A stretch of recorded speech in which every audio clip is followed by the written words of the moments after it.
Hello, everyone. Good evening, good morning, good afternoon, depending on your location. Nice to see you again. During joining our webinar series. This is like a 5th episode already, and I have very special guest, Matt Collings from Krotos Audio. Hey, Matt. Thank you. Hi, thanks for having me. Thanks for joining. Okay, guys. Before we start, as usual, I would like to ask whether you can hear us and see us. There may be some small delay, so if you could maybe post, some comment confirming that you can see and hear. Maybe if you could also let us know where are you from, what country or city, so we can actually see what coverage we have. Usually there is from all around the world, so very cool. So that would be great. As usual, it's actually planned for an hour, but I already, having experience from previous episodes, I asked Matt whether he has a hard stop at the top of the hour, because some of these discussions are super cool. I know actually from talking to Matt before that, it may be, we're probably going to have a great chat. So we do have, certain contingency, right? If we run over. But we'll also keep 20, maybe 15 minutes in the end, for questions, so you can keep posting them in comments. We're not ignoring them. They will, we just, keep tracking of them. At the very end, we'll actually, have we'll try to answer whatever we can. Oh, yeah. US, Massachusetts. Hey, Lance. All right. All right. Oh, we have a very, demanding guest, UX designers. I know. How do you UX designers? Yeah. All right. So that with this said, Matt, maybe I'll not introduce you. You can introduce yourself and tell what you do, and Sure. Yeah. Well, thanks for having me. I'm Matthew Collings, or Matt for short. I'm a head of product at a company called Krotos. We make audio tools, mainly for, well, actually now it's a pretty broad audience. It used to be mainly movies, TVs, post-production, games, but we've really expanded greatly into the wider sort of content creator, filmmaker market with a new product called Krotos Studio, which we'll probably be talking about today. Been at the company for around 10 years, so I was there pretty much from the very beginning of the company, and we've grown from a handful of people to somewhere between 20 and 30 people. I kind of lose track these days. So we're very much on the up, on the sort of scale up side. And we try to take a slightly different approach to audio tools. I assume that maybe some people who are here have maybe heard of some of our stuff. We'll maybe talk about some of that in detail. My journey into a product position was sort of quite varied, as I think a lot of people's journey is. To be honest, it's taken me a long time to realize what the work I was actually doing was actually called product work. I didn't even know that was actually a thing until probably about 3 or 4 years into the job. And it was like, all these things I'm doing, there's actually a discipline for that. So that was great to sort of encapsulate that stuff. As head of product, I work with almost every area of the company in some shape or form, with varying degrees, and also on our board of directors. So also very involved in the strategic direction that we take. And it's a great company to work for. It's really fun. There's never a dull moment. There's always a new challenge. We're always doing ambitious and hopefully exciting things. And people seem to enjoy what we do, which is the best reward, I think. Cool. That's so cool. Actually, I saw yesterday on the comment on of yours that actually this sound designer, use Krotos Studio to sonify, I think, the trailer for Witcher 4, right? I think that's right. Yeah. So it's Krotos Studio and a couple of other of our tools. That was great. It's fantastic when users like that reach out and say, "Hey, telling us that." I mean, we didn't know. That seems to happen every now and then, which is really exciting. I mean, that's I think one of the best rewards we can get through making software. It's actually seeing and hearing in action in things that you absorb and are excited about yourself. Yeah, that was very exciting. Yeah. I was particularly excited because, as you know, Witcher is a game by the Polish studio CD Projekt Red. So obviously based on the Polish novels, which actually in the high school I was, like a total nerdo. I mean, I have hard copies on the shelf. So I say, oh yeah. Yeah. So that's actually a great introduction. Matt. So maybe let me just jump back and say, what's the so the subject for everyone. The subject of this episode is actually, can we build user-friendly audio products, right? Or generally like a building user-friendly audio products. And the reason we came up with this episode with Matt, because when I reached out, I actually obviously made some small investigation research. Like I went to Krotos website and say, oh gee, it's really like for a change, like a product that is actually pretty intuitive. And I don't want to obviously blast. I mean, I have plenty of products that I love and I use on a regular basis. But actually, maybe some people already know, I was actually like a product manager before actually I joined audio product management. So, and I'm actually like obsessed with user experience and generally like a, let's say, design driven product management. To me, I would say I love not only beautiful stuff but also useful stuff. So I say sometimes I look at the products and I say, Jesus, do they really need to be so complicated, right? And especially that I was always making music, but more like playing drums, I mean percussion instruments, a bit piano, a bit of guitar. When I actually started to master Cubase, other cool products that I'm actually great fan of, I said, Jesus, it's like a never-ending nightmare, right? So, and as a product guy before, I always try to sort of teach my product managers and my product owners, hey guys, or building UX function on the teams to to say, hey, UX is not just very cool, nice designs and buttons, right? But it's actually architecture, right? So how can we build something that allows people, first of all, to have great interaction and maybe like increase adoption, and but also what actually came from the last episode with Simon Cross from Native Instruments, that it can be also like a great way to like teach people actually craft of music making or maybe mixing, mastering, right? Because actually the tool can give you certain like a not just automatically do things, but sort of interact with you and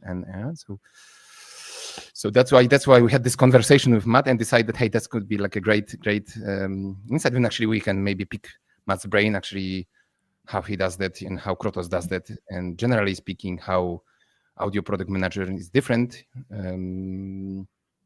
So why what prevents us from actually building cooler, even cooler stuff, right? If this is really the case, because that's obviously my personal belief. People may disagree. Matsuno, if I can just start by this question. So what in your opinion actually, or how in your opinion, like audio product management is different from like other disciplines, if any difference in yeah, that's a great question. I think audio product management is a specific challenge because audio products are a specific challenge, and they're a challenge because the way that people perceive the products, I think, is quite different. Like people perceive audio products and particularly audio software very much as like instruments or as things that they build a very specific relationship and emotional attachment to them, like in the same way that you do physical instruments. So you've got some physical synths behind you. I've got guitars to the left and all these type of things, and those instruments are a big part of people's like identity and part of music that they've made or projects that they've worked on, that they're very important to them, professionally, emotionally, and all these things. And that's a very different type of product to a CRM, right? It's very, very different for a number of reasons, but I think the core reason is like your emotional attachment to something. A, that it exists, and B, that it's actually a really pivotal part of you using a product to start with and continuing to use it over time. So that doesn't exist with a lot of other products. It might exist with them in other ways, but I think it's quite different. So once you kind of acknowledge that, all your approach becomes informed by that, and you have to kind of work on building that relationship with people, and getting them to build a relationship with something, and also kind of respecting that they're going to build that relationship with it, whether you like it or not. So I think that's first and foremost the one thing. Another thing as well about user friendliness in audio products is like the history of like audio products. So if you think about, again, I guess my CRM example, I mean the first CRM would probably been something paper based. I mean, it would probably even have been just a Rolodex, right? Just list of contact details. Whereas early audio products are highly technical, right? They're really coming from an engineering background, right? So all first audio products are hand built by engineers, referred to themselves as engineers and wore white coats, right? By design. Exactly, right. So I think that's one of the reasons why a lot of audio products are the way they are today, is because of this DNA that's kind of very deep into our perception of what an audio tool is, and it comes from an engineering history. That goes through to then studio tools. People using studio tools would generally, not even generally, would be professionals, very highly skilled, would have either studied the craft or more likely grew up, built a professional, internship and a career in a studio. And again, so highly technical. So this, language, vocabulary, interface, all this stuff is informed by this history, which is very different from most other modern software products. They don't come with that baggage where audio stuff does. So when you combine that with the emotional attachment that people have to things, you've got quite a spicy mix of things that you have to kind of navigate. So I think those are the two core reasons why audio products are different, and therefore audio product management has to be different. Gotcha. On the other hand, I hear you very loud and clear. I think I'm also attached so much to my instruments. But just to challenge this slightly, I would be actually surprised that people can be actually excited about CRMs, ERP systems and stuff. And people are actually sometimes, I think, passionate about very different things, right? Than us. But yes, I understand that you're saying artists are, or generally maybe also think everything around art is a bit a different. Yeah, a different species, so to speak, right? A bit more sensitive, or maybe oversensitive. Yeah, I think thinking of it as art or in relation to art is probably the better way of thinking about it, actually. So yeah, thanks for saying that. Because I'm excited by Uber, right? It's a great product. It's really cool. It really solves a problem. It is very exciting, but that's not connected to me making art. And it is the things that we work on as an audio product, group. They are, right? Even with Simon, right? We're talking about Wise, people, which is an amazing product. People using that to make really fascinating immersive worlds in games, right? That are then played by millions of people for hundreds of hours. It's a very different relationship you build with that end product. So yeah, maybe I didn't communicate it quite right, but yeah, I think that's an important thing to reason with. Yeah, but actually that's actually explains it very well, right? Because if you add this sensitivity, then with actually product built by engineers, then actually when you add to this years of evolution, and actually a technical debt, right? Because all these products, probably the most successful products are relatively, let's say, at least 15, 20 or more years. So actually right now to make a, even a small change sometimes can be so yeah, that's and I understand what you're saying. At the time, music was more like a professional. Currently, with all these, great tools that we have, it's become more and more accessible for everyone. So that's why there is this demand for, right?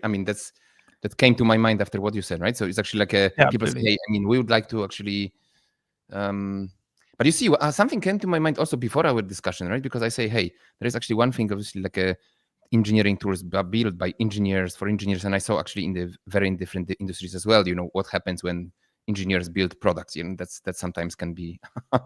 Then you have a UX designers actually who smash their head against the wall and say, "This is Jesus." Who did that? How you could make a break, a logic, some fundamental laws. But there is obviously multiple sort of, let's say, career paths, right? So you can become a musician who use those tools as only as a recording, like a home recording, so you can create some drafts. I do that, right? So it's more for me like an instrument, so I can record my ideas, some kind of outline, so I can then go to a mix or mastering engineer. So and there is obviously probably a mastering engineer, generally a mixing mastering engineers, and then you have another, a breed which is sound designers, etc. So still probably a bit different, right? Audio post-production, etc. Right? So each of them probably will have a bit different, right? A bit different. Let's Absolutely, say, yeah. But I think yeah. So there's obviously nothing wrong with engineering things for engineers, and engineers, being there a very, very important part of the whole industry. And there's still very much a role for all those things. But I think if you look back over the last 10, 20 years of digital music making, the end user has transformed dramatically. And, we're not talking about, a couple of 100,000 max people worldwide who would like to make music digitally. You're talking about 100 million, right? So it's a very different conversation, I think, now. So for like the best example for me is like when I started making music with computers 25 years ago, very, very different, right? Like all the software that you got was really hard to get. If you managed to get anything that was affordable, it was very cryptic. It was really hard to use. The equipment that you had to use to operate it was expensive and unwieldy. I had a laptop that was like this thick. And What did you use, by the way, as your first software? Fruity Loops, and it was called Fruity Loops, Okay. and Cakewalk and a bunch of stuff. And we had a band like doing with live electronics on stage, like with a laptop, like 25 years ago, with like other instruments and stuff. And it was an enormous challenge, like technically, aesthetically, and even to get the sound engineer to realize, okay, what the hell is that? How the hell are you connecting it to the mixing board? All this type of stuff is just like, just par for the course these days. And rather than it now being this like really expensive, really difficult thing to access that you have to put in, a lot of time to understand the tools and then figure it all out, it's ultra accessible. There's tons and tons of amazing sounding, amazingly priced, amazingly designed tools. There's a wealth of resources for free on YouTube through courses like this and all types of stuff. And that's the way that, audio products are digested, learned, like absorbed into that like emotional thing of, okay, now I'm going to make art with it, or I'm going to do whatever I want with it. So, and you're talking about millions and millions of users. And the price point is also completely different because of that.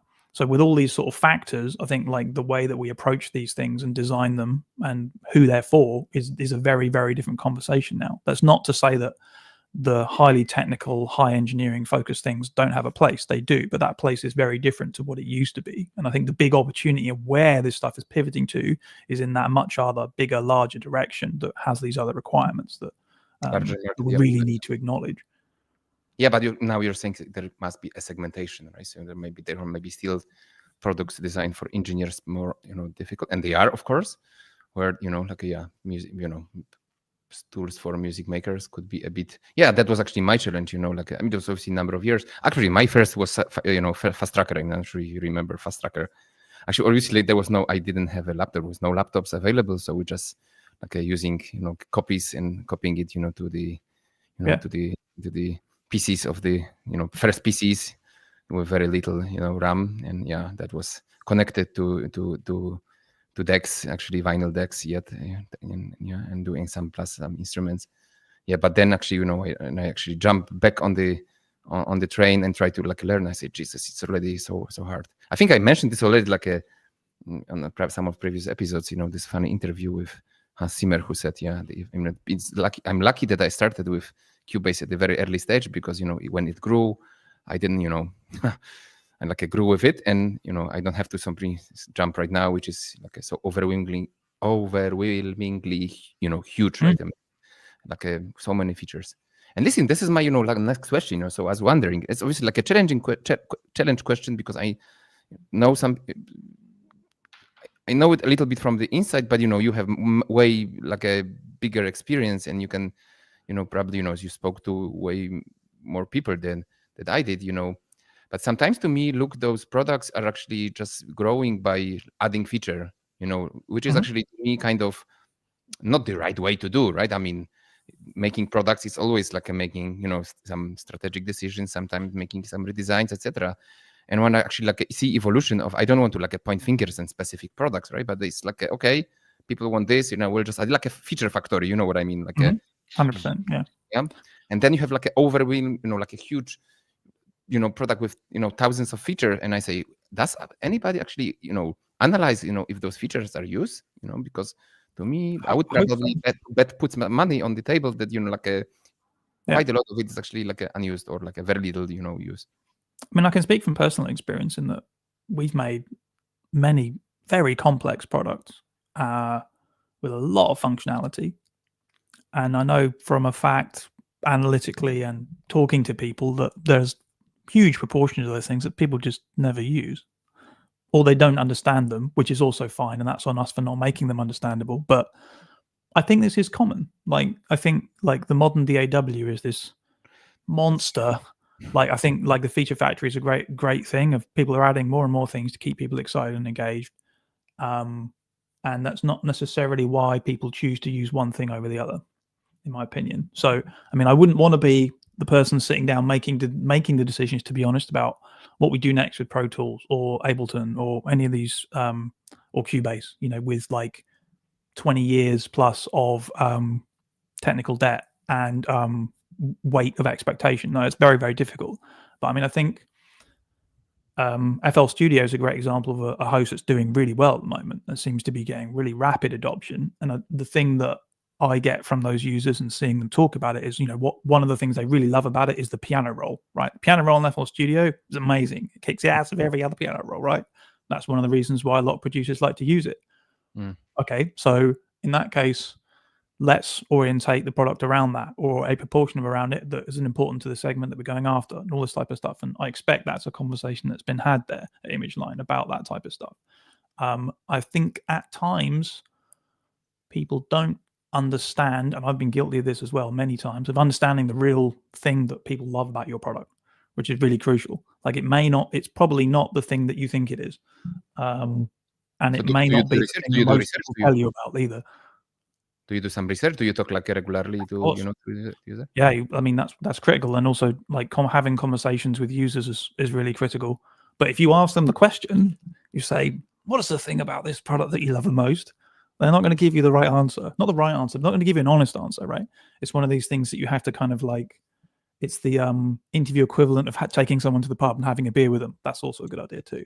But like when people start to unpick the logic of like what they actually do rather than sometimes what they say they do, the kind of nugget of what's important to them kind of suddenly emerges, usually in conversation and without them really realizing they've said it. And then you're like, oh, hang on a minute, let's just track back to that for 1 second.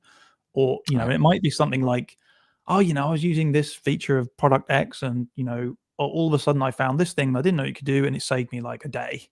And you're like, oh, well, hang on a minute. So that's actually the thing that was really important to you, but it was hidden X layers deep and whatever. A good analogy of that was someone was explaining to me about, we're talking about FabFilter's Pro Q3. Mm-hmm. I'll probably talk about FabFilter a couple of times, but we'll go back to Q3. And that's an EQ that almost everyone loves, right? For lots of reasons. And someone was explaining to me that Isotope basically made the same product years ago, but they buried it in RX somewhere, like 3 levels deep, and no one ever found it. So it was like they had it there, right? But it was just buried because someone didn't probably realize that thing in that form would be really important to people. So it's those type of questions that I think are the real key things, and that's where the art as much as the science of this type of conversation comes in.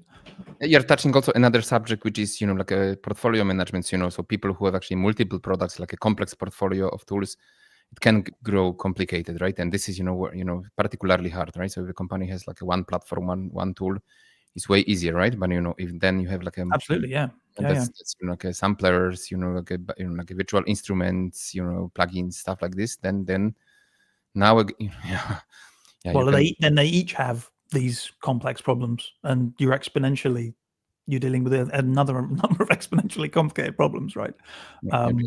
But I'm just saying that also it's actually harder than to actually, customers can be overwhelmed, right? Because they have it's like an abundance of features or different things that can actually, how to say, cannibalize each other. Yeah. Yeah, absolutely. And we like to talk about like the 80-20 rule quite a lot with us, and it's usually like the maximum results usually come from 20% of your actions, not 80%, right? So it's like figuring out what are those little things that are really important to people, and then centering everything you do and say around those things, right? Once you figure that out, you're there, right? And that's the problem with like building tons of features and all this type of stuff, assuming that it's going to work. And I'll be hands up, I've done this many times. Like I'm not an evangelist of like how to solve this problem all the time, but I think it's one of the most important things to kind of acknowledge in all product management, and particularly in audio product management. I got you. By the way, if I can make like a very blunt self-promotion, but when you talked about this, going for a beer with the customers, this is, I mean, I love this analogy so much. And, the reason we actually called our small studio Rakanan Group, people sometimes ask me the question, what is this very weird name? By the way, Krotos, also, it's Greek probably, right? I think, I believe, yeah, referring to Greek. But it was actually, maybe some people know, it's actually a character from the sci-fi novel from Ursula Le Guin, Garvel Rokanan, who was actually ethnographer or like a interstellar, researcher who's actually traveling to planet and discovering, discovering people, cultures, and trying, through empathy and interaction, really ethnographic research, right? Making, going with people for a beer, right? So and I was trying to say, hey, how I would actually characterize, building great products is actually being with people, and actually trying to learn their sort of, uncover needs, or even, and sometimes not, still means they are still not aware about. Yeah, that's aware of. Yeah. Anyway, so Matt, you mentioned this, let's say qualitative research, if I can name it, right? So, like talking to people and like spending time with them.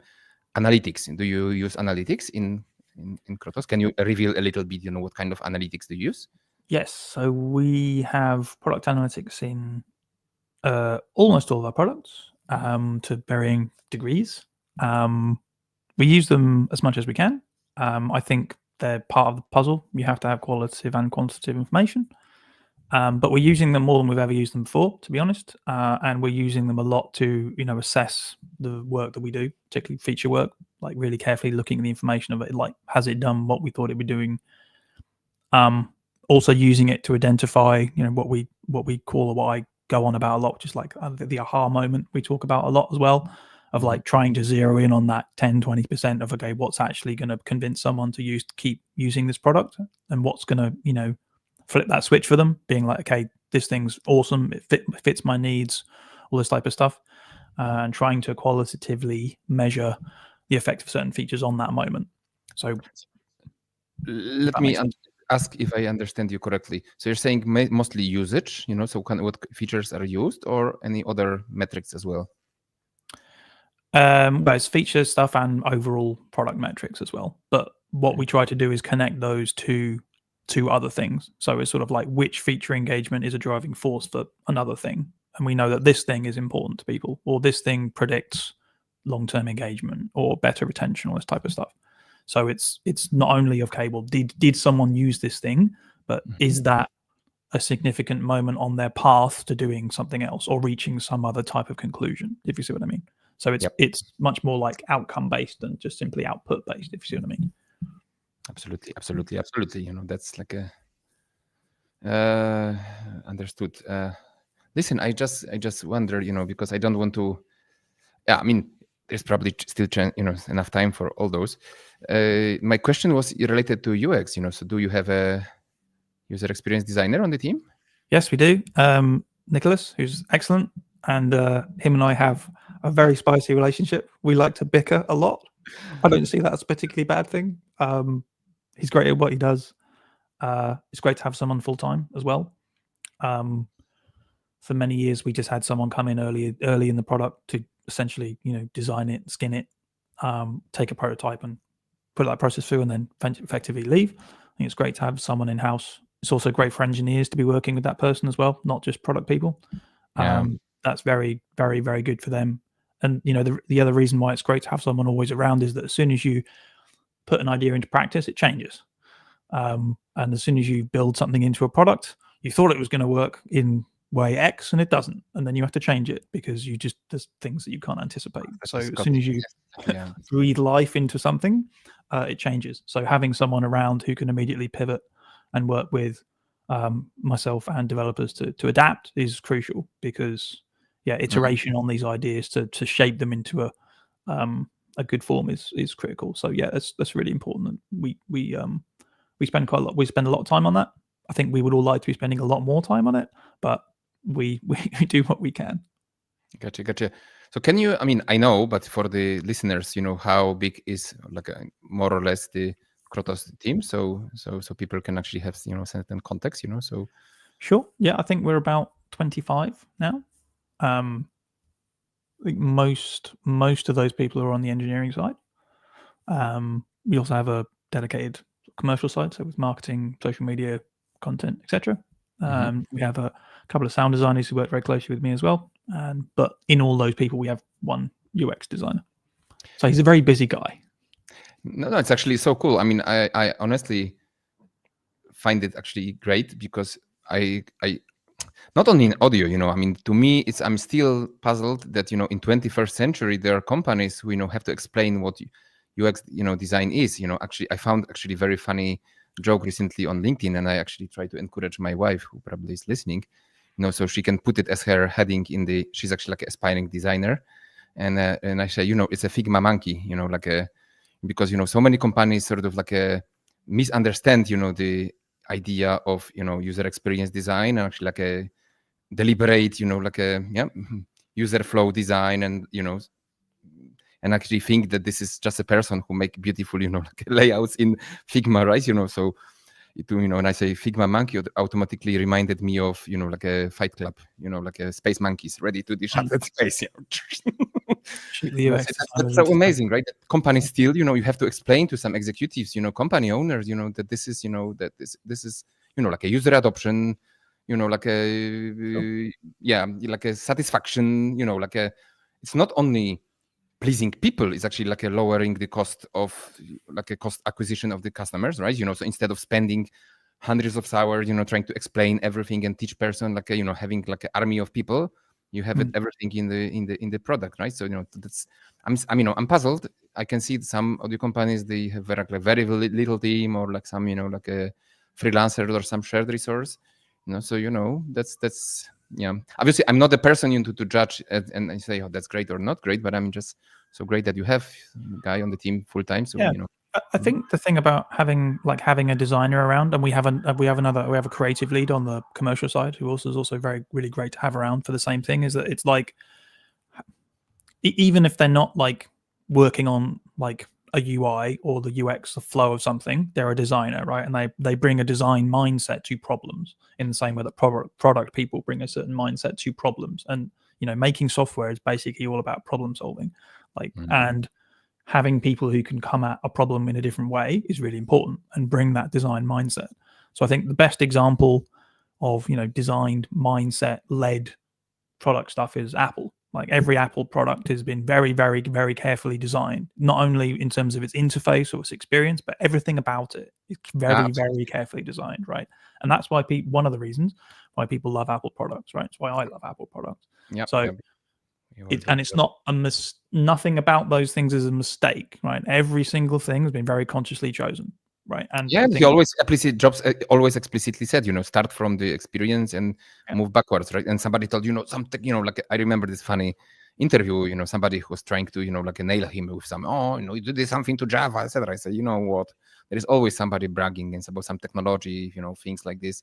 But if you don't start by the experience, then that's I mean, I like technology. I'm interested in technology, but I'm only interested in technology insofar as it helps me do something, or helps me achieve something, or helps me create something. Otherwise, it's completely irrelevant to me. And like, I have this bickering argument in a way with lots of other people about this approach, right? Because as product people and as engineers, we fall in love with ideas and technicalities, but unless they serve the overall vision of the product and the company and the experience, they go on the floor, in my opinion. It's like Stanley Kubrick once said that it doesn't matter how much you spent shooting something, or how much it cost, how long it took you. If it doesn't serve the story, it goes on the cutting room floor.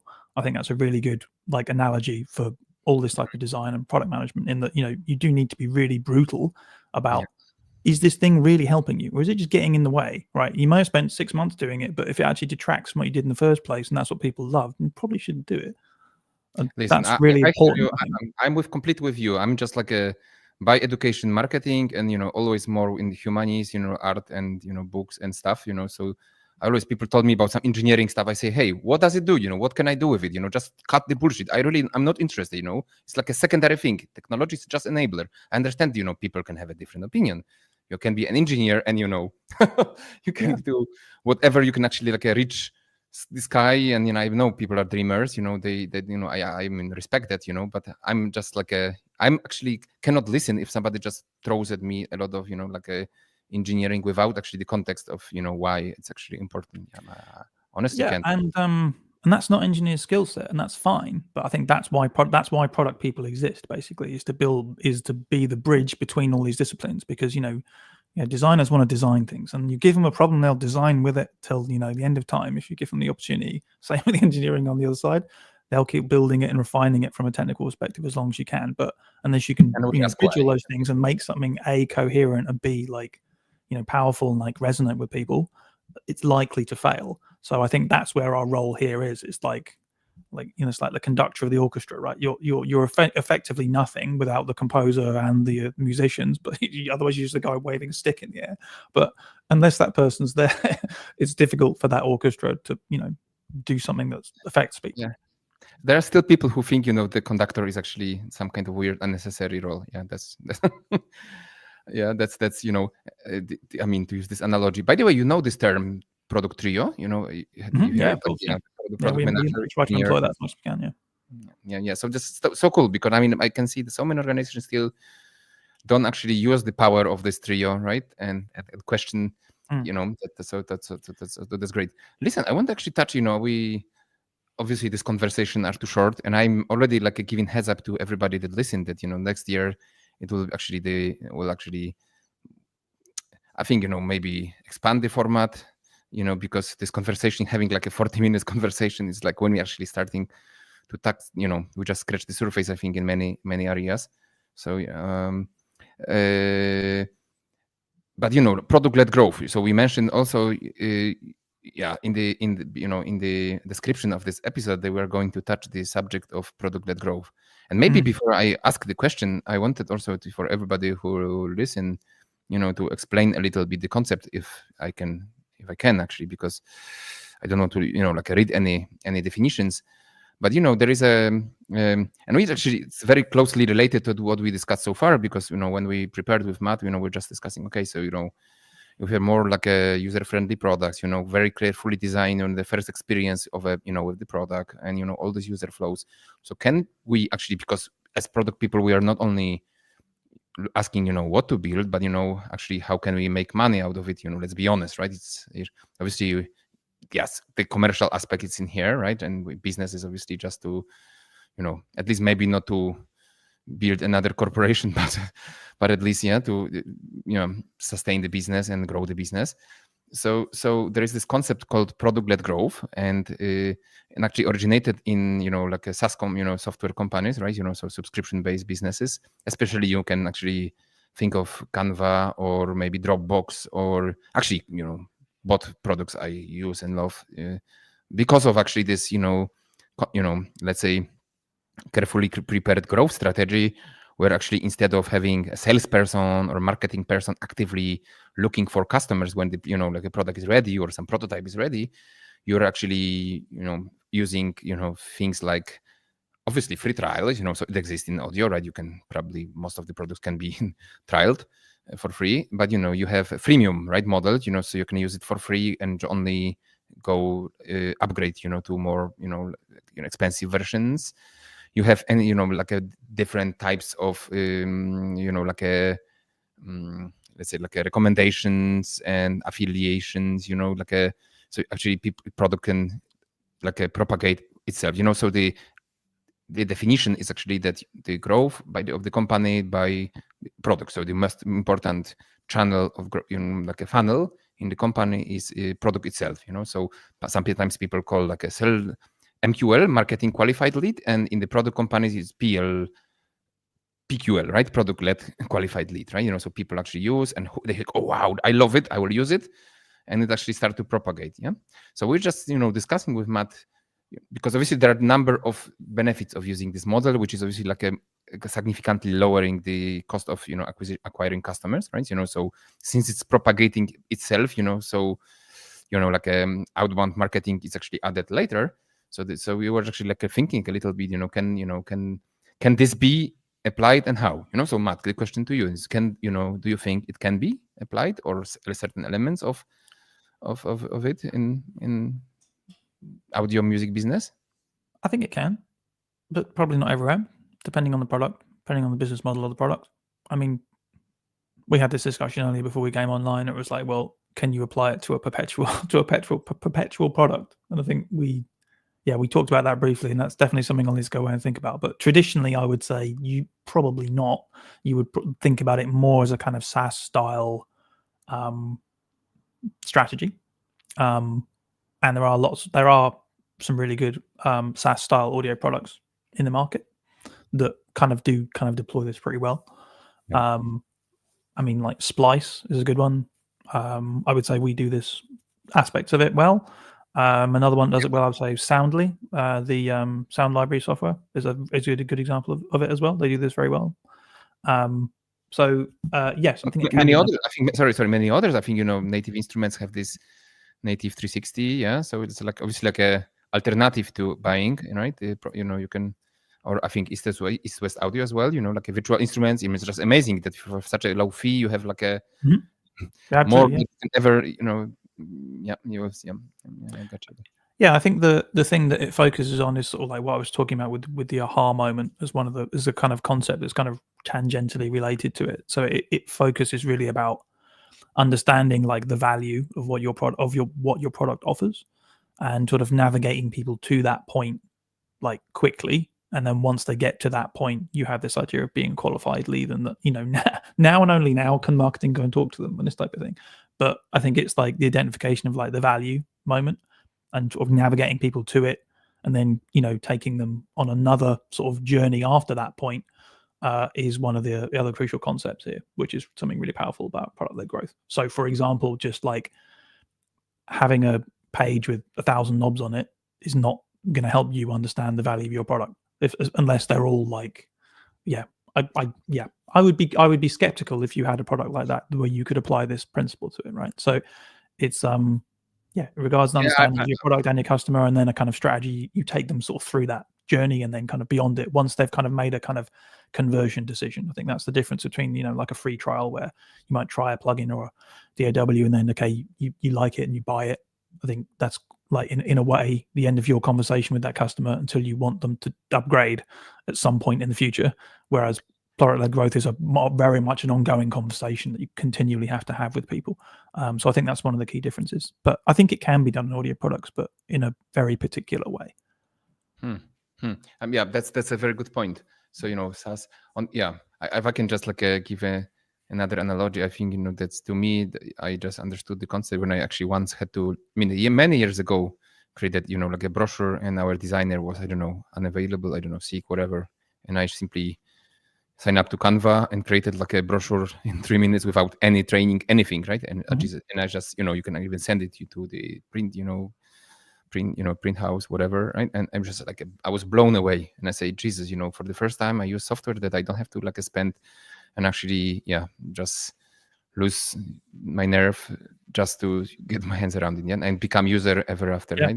Forever. It's a great example. But I think the reason why you had that experience was because they had spent a lot of time and effort figuring out how it is we give someone a really positive experience as quickly as possible, remove all the friction to that as possible, including having to pay for anything, download anything. You're in your browser, off you go, and within a couple of minutes you've made something that matters to you. Great. Once you reach that point, that's the nugget, and you're probably going to be in for a good time. Then keeping you in over a longer time is another question. But yeah, that's a great example. Yeah, but I just wonder, is it then possible actually to apply at least elements of the model when you don't have subscription, your subscription model? I understand this question of subscription. The funny thing is that subscriptions come, in every episode. We had discussion, right? Remember first discussion like a couple of months ago, and I had since then conversation with Francois, right? Former VP from Avid, and Simon Cross. And actually, I just wanted to mention that we are going to have this episode. And actually, I think I just, blew a little bit because, this conversation become like a big part of the webinars. But I think it touches the subject that so I just wanted to, sort of give prize to Matt because all this conversation started from him. and actually inspire that the subscription doesn't necessarily have to be a bad thing, right? But I think No. people don't like it in audio industry just for the reason, like you said at the very beginning, right? A lot of they treat software or even hardware product as instruments. I mean, this is an instrument, okay, but some, let's say, interface or whatever, like a mixer, it's not an instrument, that people still treat everything with such a like emotional attachment. Yeah, so that's yeah, and it's totally fine. But I think like that model can be very useful for like audio things. I mean, like there's a number of products we mentioned now where like sign up for a month, pay a small fee, and get access to an enormous amount of really powerful, really high quality software for as long as you want, and you can stop. That's an amazing proposition. I think when I was starting out, it wasn't an option. Like I would have to be spending thousands and thousands of pounds on software just to get over the first step, and then you're like, now what? So definitely I think it definitely has a place. But I understand the resistance as well. Like it's a it's really a rental. It's not if probably we should be honest and say it is not a purchase, because you will never own it. You're just you're a rental company, right? And as long as this is clear, we're just renting you stuff. Yeah, and like rental's not bad.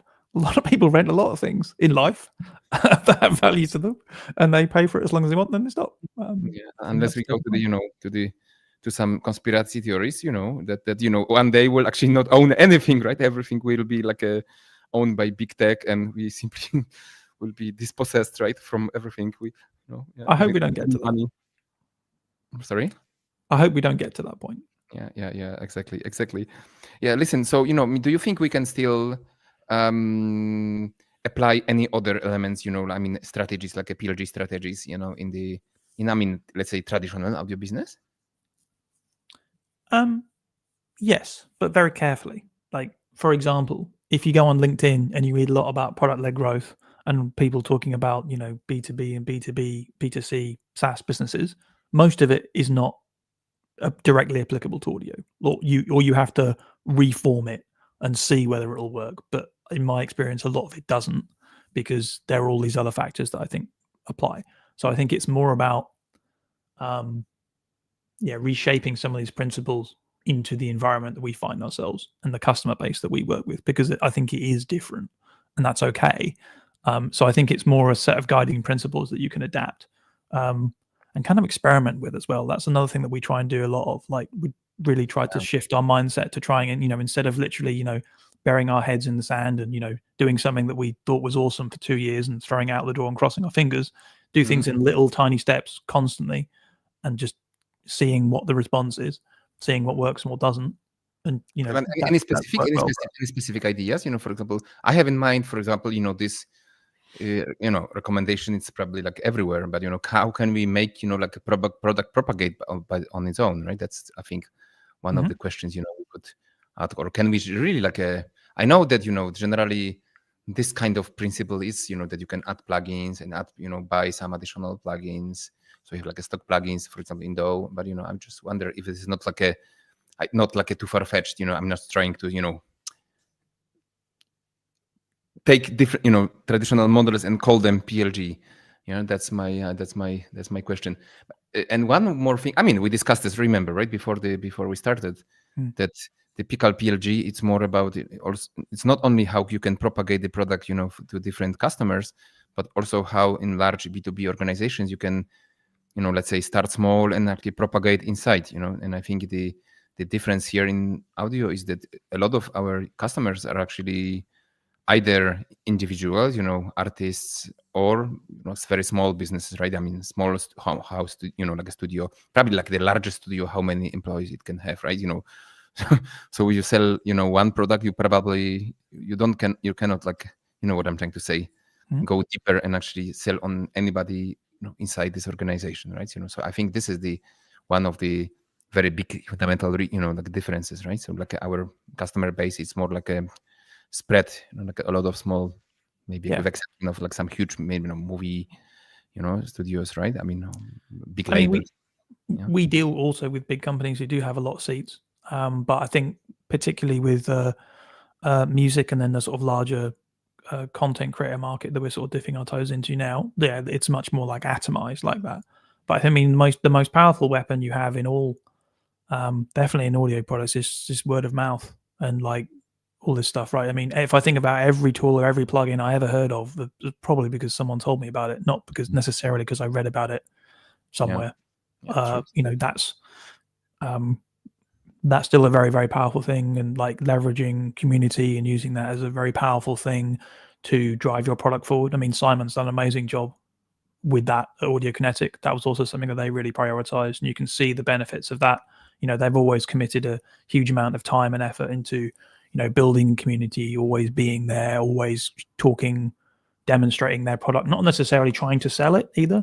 Like it sells itself because it's a strong product, but using community as a way to spread the word about that product, like that's always something that they've done extremely well. I mean, Native Instruments as well. Like, I heard about that through lots of people 20 years ago. Then you go and check it out, not necessarily because you read a review or you saw an ad, right?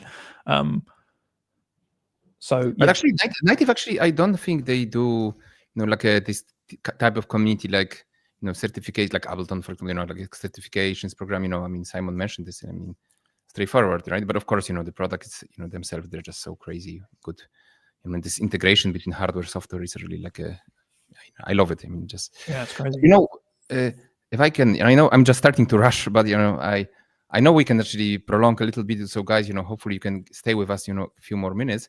I just wanted to slowly move to an end to a Q&A, but I just wanted to, just say that you mentioned, like there's, you generally atomize with some exceptions, like like for example, your business. So I understand the gaming, right? I think this is the industry you talk about, right? That's like probably larger organizations, bigger budgets, right? So all these big, Sure, and I mean also in post production, there'll be I mean Avid's core business is film post production in the United States, where they don't sell one seat to one client, they sell multiple, because they're the go-to, right? So I think that's probably the best example of that. And we're in some way sort of part of that, not to the extent of Avid, but more in that ballpark.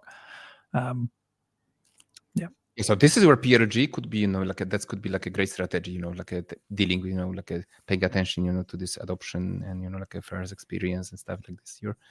You're very much right. So listen, I wanted to wrap a small, question, or just ask you what you think about this thought, because when you mentioned at the very beginning, when all this started, this, audio products that we all know today, it seems to me that all these companies, they have a big challenge, because the industry changed so much, and this product have such a big legacy. And it's no, I think, mystery, and I'm not disclosing anything, because there was said something, somewhere in here in the previous episode. I think Simon Ashby mentioned, right, that just doing a big UX redesign, a project that actually lasts for a couple of years, because there is actually probably I would suspect a redesign of the entire product. So I'm not sure if you agree that a lot of the these, let's say, well-established companies, they have certain challenge that they have to face, because the clients are more demanding, and a lot of them actually, in order to catch up with the small, more sexier, like your product, right? Your products, they have to sort of. Well, they don't. Yeah, I think what Native Instruments have just done to Contact and Contact's browser, I think, is a great example of this, right? In that was well overdue a redesign. In my humble opinion, it been the same since the 90s, right? Or and I cannot say I haven't yet upgraded, to 40, to 8. I'm still on the 7th version of the Contact. Yeah. So. It looks great. I think they've done an amazing job, and I'm really glad that they did do it. But the rationale for doing it is right, in that the people who they're trying to bring into the product now, who've never heard of it, they expect something contemporary, and they expect something well designed, because they've been brought up on Apple products and browser-based products that are very, very impressive visually and dynamic and all this stuff. And when you encounter an audio product, it's usually the opposite of those things. And I think it looks like Windows, right? From Windows 2000. Yeah. And the new generation of people coming in, who are going to be the customers of audio companies for the next 10-20 years, they have very different expectations, and rightly so. So I think as providers of those tools, we have to respect that and respond to it, and most people are. But I think this is one of the really important questions moving forward about user-friendly audio products, is that people expect it, right? And when you look at the ones that are genuinely successful, it is really a part of their DNA. So again, just going back to FabFilter for a moment, because I opened up one of their emails literally before I came on the call, and I was like browsing very quickly through their products, because I started using their products on the very first versions, and I was looking at I can't even remember the name of it now. The one that was called like the synth, and it was literally just a rack of knobs, and you compare that to their latest version of the synth. It's incredibly graphical. It's really visual. It's really appealing. It's really exciting. It's really engaging. And these products are worlds apart. And the reason for it is because they know and they've seen that that's the type of product that people really respond to and they expect to these days. And that's a fantastic company for design. And the way that they're updating those products in a very design conscious way is really key. And when you see people like look at them and see them and use them being used, they get excited about it. And that's also really important about audio products these days. People don't want to see a bank of knobs anymore. Like that's not going to like invite you to twiddle those knobs and get stuff, at least in my experience. Knobs. Listen, I'm just joking, but I know that it's a place for everything, but actually I bought Prophet for a reason, because I have enough of the screens, etc. Like digging into stuff, and I say I can just play with knobs. Like, but it's not like user friendly, less, more. So I'm not saying knobs are bad. I'm saying massive banks of knobs are bad. In the same way that one screen and you diving through things is also bad. Like you're right. It's not saying one mechanism is bad over the other, but how that mechanism is employed is part of the experience. Yeah. Listen, I just want, because I can see that Vaki is already like posting this comment, on all the social media. So people, I mean, there is actually like a Facebook group for audio product managers and designers and all people who actually love building cool stuff. So join. There is actually link in all comment sections everywhere. And Matt is, by the way, part of this group. So if there will be some questions we won't be able to answer, hopefully he will be able to answer them there. So some come join us. Obviously, we also have a newsletter. I'll just put the link like in a. We'll just put the link in a second. So you can, if you want to get like updates about these webinars, they are just every single month. You can join. It's not like a lot of spam, but yeah. Anyway, so let's we have like almost top of the hour, so maybe time for some questions, right? Yes, that'd be great. So let's do some questions, guys. We have questions. I'm just like going back. Okay, Los Angeles, Massachusetts, a lot of US. You cannot see any other. Wonderword. Okay, guys, so if you have a question, fire away. Otherwise, we'll just keep talking. For better or worse.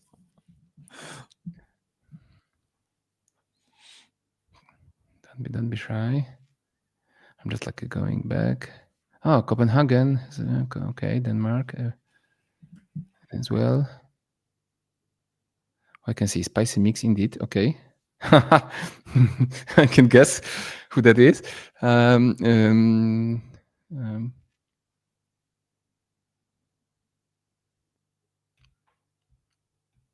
No questions. You can actually, pick Matt's brain on audio products. I mean, are we so like a exhaustive, or people need to run?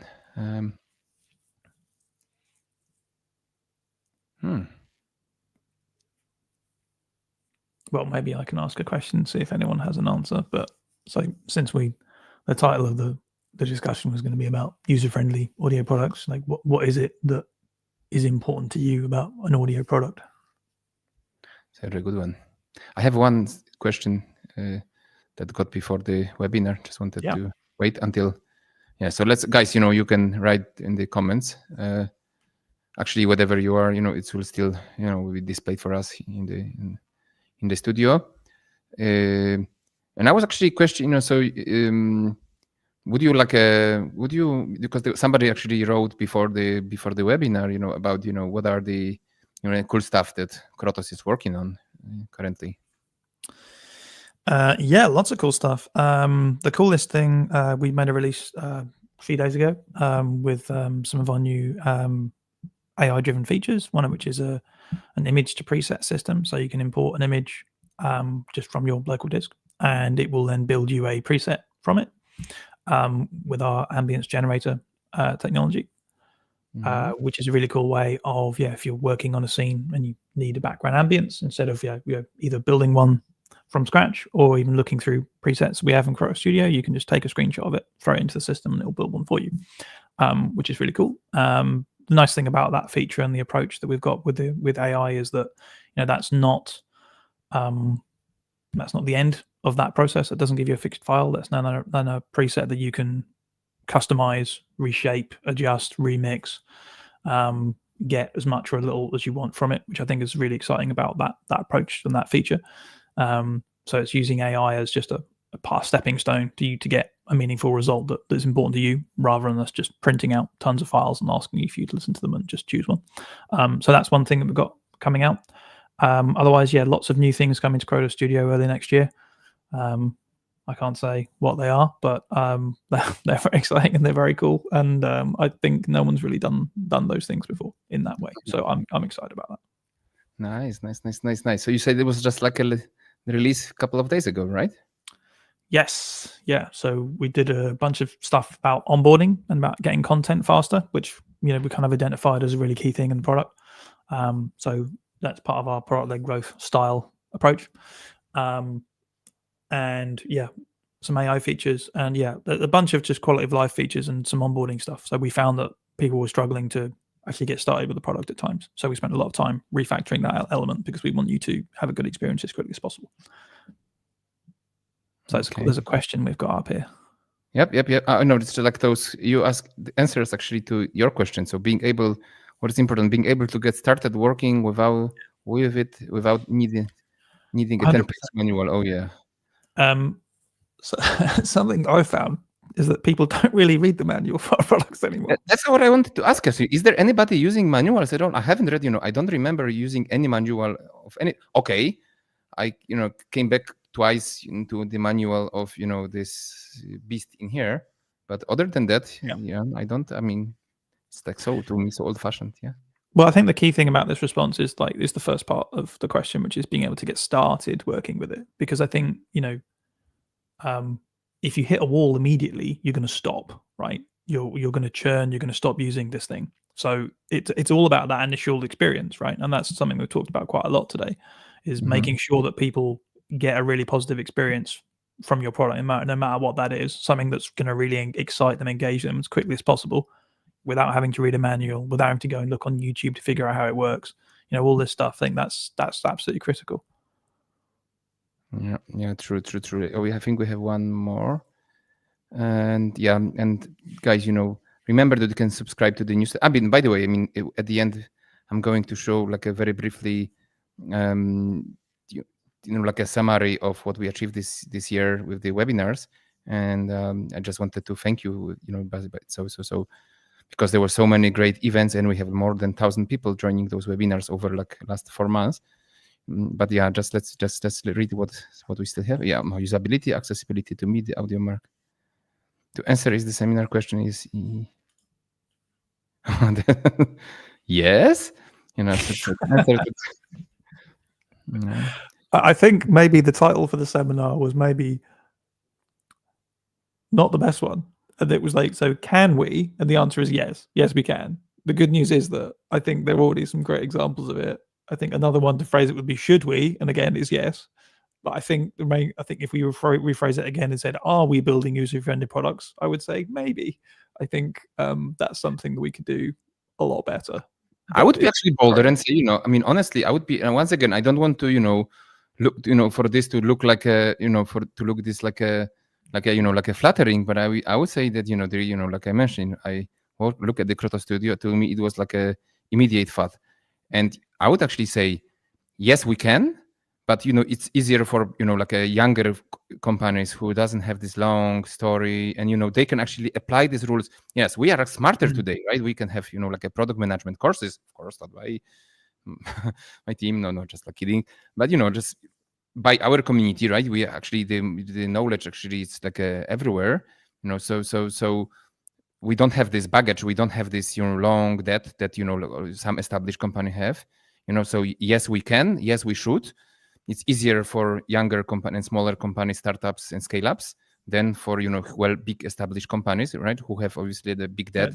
And I think this is what I get from our conversation, that I mean, everybody wants it. It's simply harder for some people, because, if you want to like a redesign, like a completely from scratch, like your core business, it's not a small thing, right? I mean, yeah, you can, I cannot just imagine redesigning Wise from from ground up completely, right? I mean, it's completely interface, and it's it's obviously look like it's done years ago, because it is, right? Yeah. So that's all right, guys. So one small thing for the end. I mean, Matt, I really would like to thank you. That's I mean, yeah, I probably could go for another hour, but we probably don't want to take the the rest of the evening for everyone. But I just wanted to say that these are a small numbers, that it's all you, right? So we have only had 5 events so far, Matt and and Tomasz, Simon, Francois, and another Simon and Matt today. And we have more than, I think it's more, right? Because with today's webinar, I mean, I haven't even yet calculated how many people just, watched and rewatched this, this, 61 hours of the, of YouTube. And it's obviously also on LinkedIn and on Facebook and our Facebook group, So, I really would like to thank you. It's it's just, we get so much, optimistic, positive feedback, from Israel, from United States, from France, again, there's plenty more. I just, picked few that people allowed me to, so, that's helped me to keep going. And obviously just a great learning for me, talking to, experienced people like Matt, and you definitely will hear more, so, so you can see here is the link, to the events. There is already planned after the end of April, I think, and we have already planning May and June and going forward, so this positive feedback, keeps us going. Yeah, and obviously don't forget to join this, Facebook group. I know maybe it should be Discord, for audio nerds. It's sometimes, hard to choose one. Yeah, but with this, I wanted really to, we have at the end of the year, so just wanted to, take this chance and say thank you, for guests and Matt and for all the attendees, listeners. Congratulations! That's a fantastic achievement.